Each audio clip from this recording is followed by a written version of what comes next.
And I'll say while we are here, we need to network, we need to talk to the person next to us so that we can collaborate after this conference.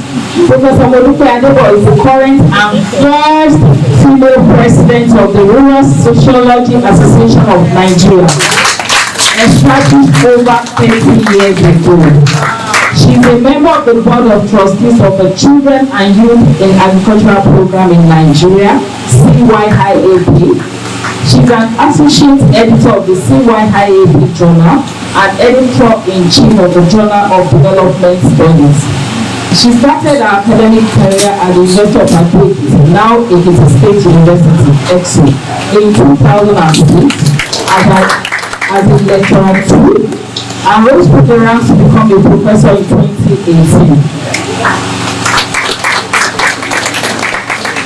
Our areas of specialization are gender, rural development, food security, and conflict studies. Professor Adebo is a seasoned and prolific writer.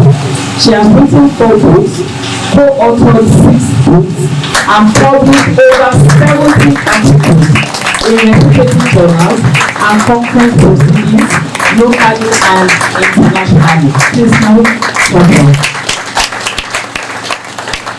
In the course of her academic career, she has visited several countries in Africa, Europe, Asia, Australia, and America, including South Korea, Senegal, South Africa, Kenya, Prato, Italy, Israel, Queensland, San Francisco, and Berkeley. She has served as a consultant to the World Bank, the United Nations, and some agricultural development projects in Nigeria. Please don't go without getting attention. Professor Molupe Adebo is the former coordinator of the Organization for Women in Science for the Developing World, OWSD, EXO chapter, former head of the Department of Agricultural Economics and Extension Services, and the former deputy director of Entrepreneurship Study Center, EXO. She was a visiting scholar at Kabarule University, Uganda, under the Technical Aid Corps scheme of the Federal Ministry of Foreign Affairs of Nigeria. Professor Adebo developed 18 modules in the small dairy value chain for the SND Netherlands Development Organization on gender equality and social inclusion, GESI, in Uganda. Skills for enhancing visibility and collaboration. I would like to start from the word, what is visibility? All of us, if you look at that picture by the right, you will see someone in white and others in what? In blue. But you can see distinctly that that one is what? It is different from others.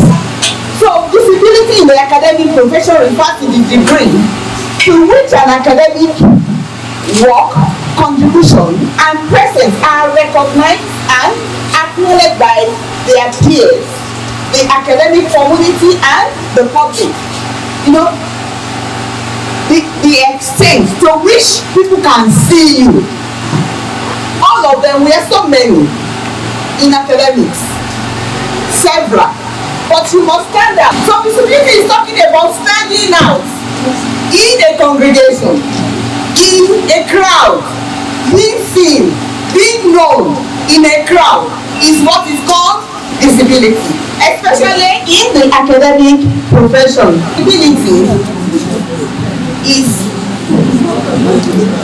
the degree to which you are known through your contribution and your presence. The degree to which it is being acknowledged. I said, if you look at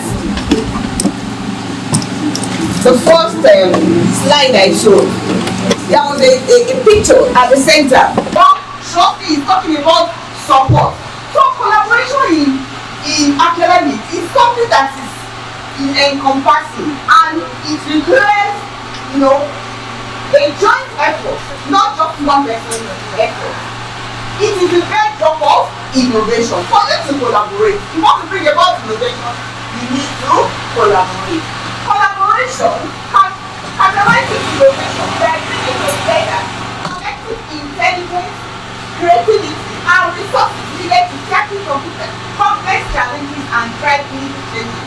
You know, for us to be there are challenges that just one person cannot tackle. But by the time 2 of you, 4 of you come together, you will discover that it will be something, even something that you're not thinking about. I don't even think about. I don't think in that line. No! That is what collaboration brings about. And it leads to innovation. It can span through disciplines, institutions, or even countries. And it is essential for advancing knowledge and solving complex problems.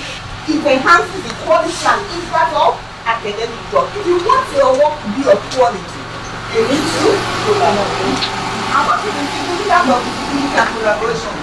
Especially for early career scientists, particularly women in science. The first one is visibility and collaboration are 2 essential pillars for women in science to thrive today in today's world, in today's interconnected world. When we say for you to strive, you know that to survive is not very easy in science. But for you to strive, to exist, to be seen, to be heard, to be known, you need to collaborate. And it makes you to gain recognition in your field. People will know you that this is this person. It establishes a professional identity. Yes, it gives you an identity, and it makes your work known to peers and potential collaborators as well as funding bodies. You know, because you have been in a particular program, that program will expose you to another one, it will expose you to another one, and it will get people to want to see or to tech environment. All of us know that it is the men that dominate science. And but when we collaborate, it brings us up, it makes a mentor. And which is particularly beneficial for the women in science. Now, being disciplined and collaborating and now early career scientists to build robust professional network. You know, you need to have a network for yourself. You have a need for yourself in science, and it can provide support, advice, and opportunities that is essential for your growth. It can help you to navigate the unique challenges, which is peculiar to us alone. You have to juggle between the home, the husband, the children, your own academic career, and all that. And doing it alone will make the thing look so kind of what to do that. Oh, I don't even know what to do. A lady wrote me from together 2 days ago and said, "Prof, please, I don't know how to move forward in this academy. She's just a young academic scientist. Please, what can you do for me?" I have to be putting her through some stages, and that is what collaboration can do. You know, you can be overwhelmed by challenges as a woman in science. You can just be pissed off. How do I combine this? I'm not ready again. Let me just give up. But collaboration can actually bring you up. Don't give up. If you look at this, you will discover that collaboration brings a lot of opportunities. It can lead to success, to make you to have peers and all of that. If you're working together, group work and all that. So you meet with people, you network with people, you collaborate, you know, using internet, software and all that. So collaboration is very essential to any academic. Now, visibility amplifies the reach and impact of a scientific work. One would say it amplifies, it blows up how far you can be reached. The more visible you are, the more your research can influence the field and shaping policies as well as contribute to the societal progress. Women in Toxicology, Society of Environmental Toxicology and Chemistry. She is the coordinator organization for women in science in developing countries, Ibadan branch, and a founding member of the Forum of Nigerian Toxicologists, FONTOX.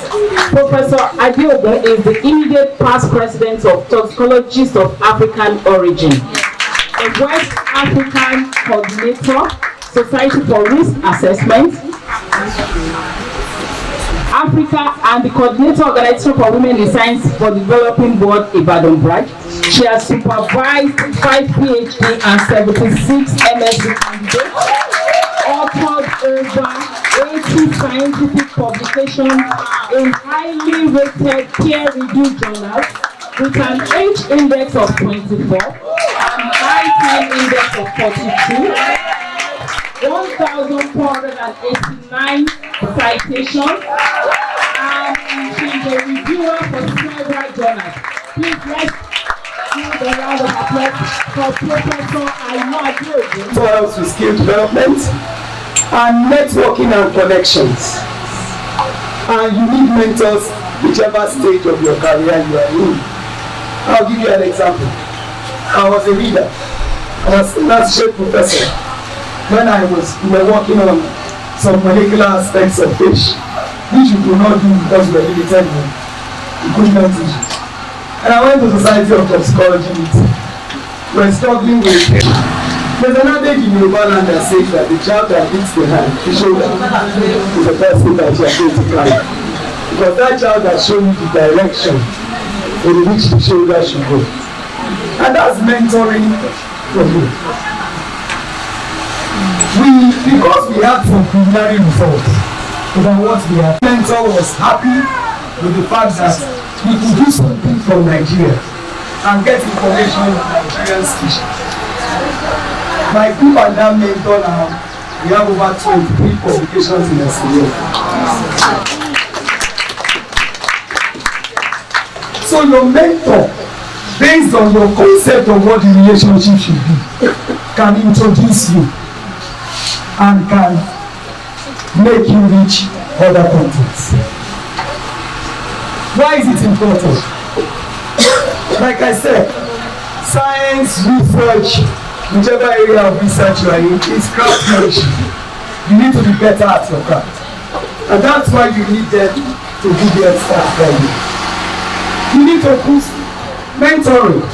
When you follow your mentor's advice and you go with your mentor's school, it helps to boost your confidence. Mind you, I was not this confident 35 years ago when I was starting. But through a process of learning the craft, learning from mentors, learning from supervisors, can stand with confidence to speak on any topic because you went through the process.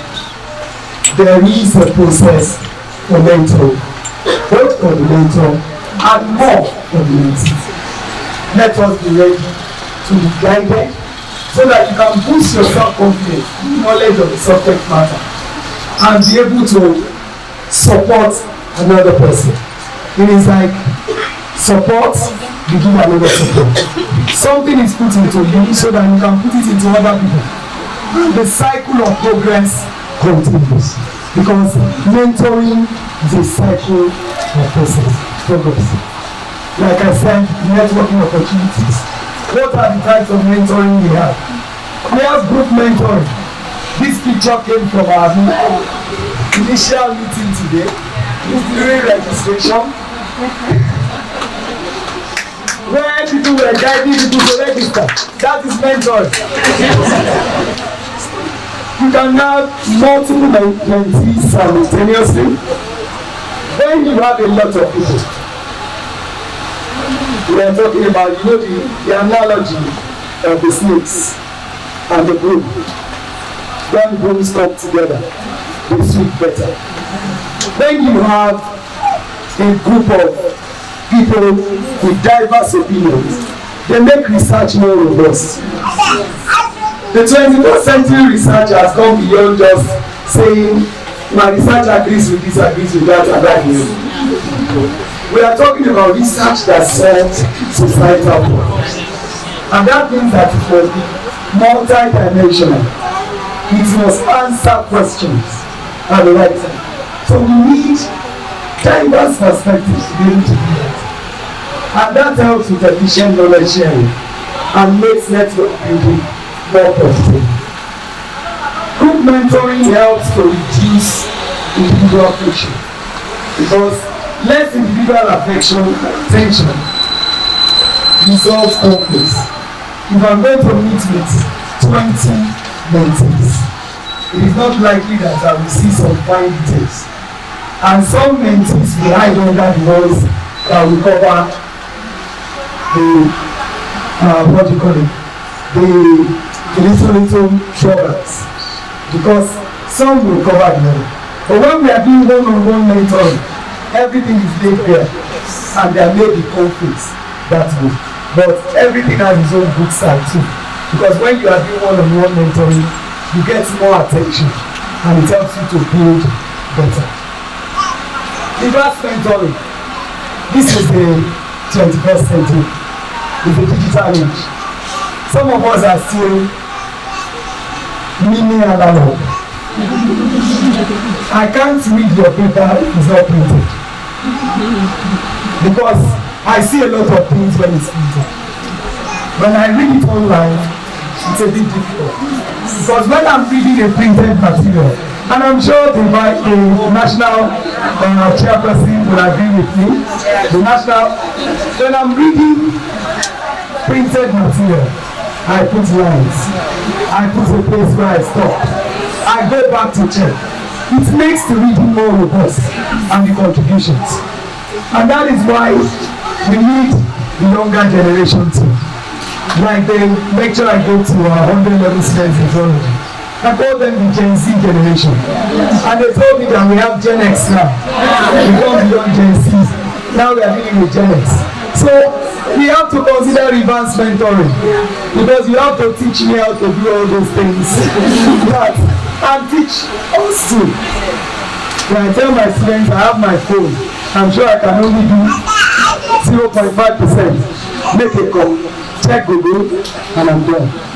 They can do everything with the phone that I can do. This is where reverse mentoring comes in. When you are in a mentorship, we are looking for your input to make it better. It is not, you are not stenographers. You know stenographers in court. Yeah. They write everything, they give it to the judge, and no opinion. In this instance, we need your feedback.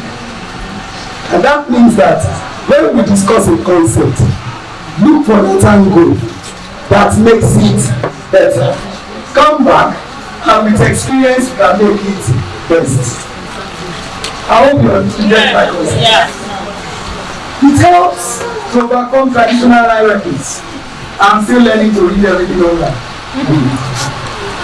And then it helps you. So traditional one-on-one mentoring, like I said, this is personalized guidance. It has its benefits. Cheap relationship building, tailored advice, but that's its challenges. It is time consuming. It takes a lot of toll, both of the mentor and the mentee. Professor Lajigbe, as principal investigator, heads the Enzyme and Environmental Biotechnology Research Group, e-Biotech Lab, and has successfully supervised, trained, and mentored 36 Masters of Technology and 8 PhD students on globally relevant projects. Please, let's clap for her.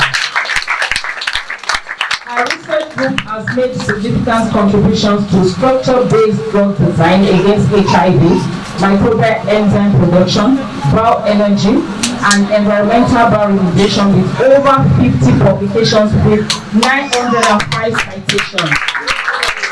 Professor Olajigbe is a grantee and PI on International Center for Biotechnology and Genetic Engineering, collaborative research project on bioenergy, Italy, and 10th Fund National Research Fund project on environmental bioremediation with active international and national collaboration. She has an outstanding record of achievement in her field, including several distinctions, scholarships, national and international recognition, PhD program. She won the Best Poster Award at an international conference on trends in enzymology in St. Malo, France. Elsewhere, Archives of Biochemistry and Biophysics Young Investigator Award and American Society for Biochemistry and Molecular Biology Travel Award. The 7 nuggets of wisdom for a successful career. The first one is that take heed to the 5 Ds of success. Even when you want to write, develop yourself. Like what you are doing now, you are developing yourself.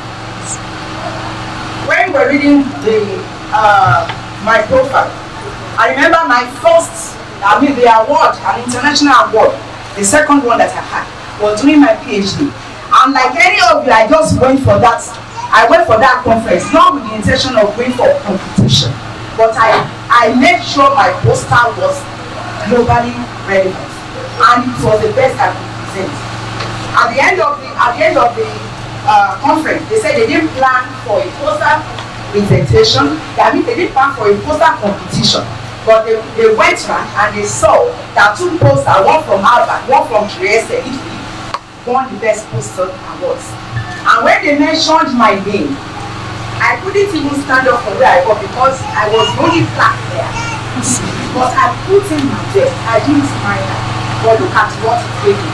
And that was what gave me the archives of Wakensha about physics Young Investigator Award. That was the first one. You see how we investigated it. So it's good you have come here. This whatever you gain here, hold tightly to it, because in future you also talk about it. Make yourself visible for networking and collaboration as you have come here. Please mix together, get to know the research areas of others, and discuss your research findings. And you don't be distracted. It's possible that some people will tell you want to apply for research, and they say people have been applying, they don't get it. Even me that I'm with you, I've applied severally. They don't give Nigerians. They will give you reasons, but don't be distracted. Focus. Don't be discouraged due to lost opportunity or past failure. The fact that you lost in the last year's competition doesn't mean this year you will do the same. Don't despise your place of it. It's part of your story. Please don't be lazy. Don't compare yourselves with others.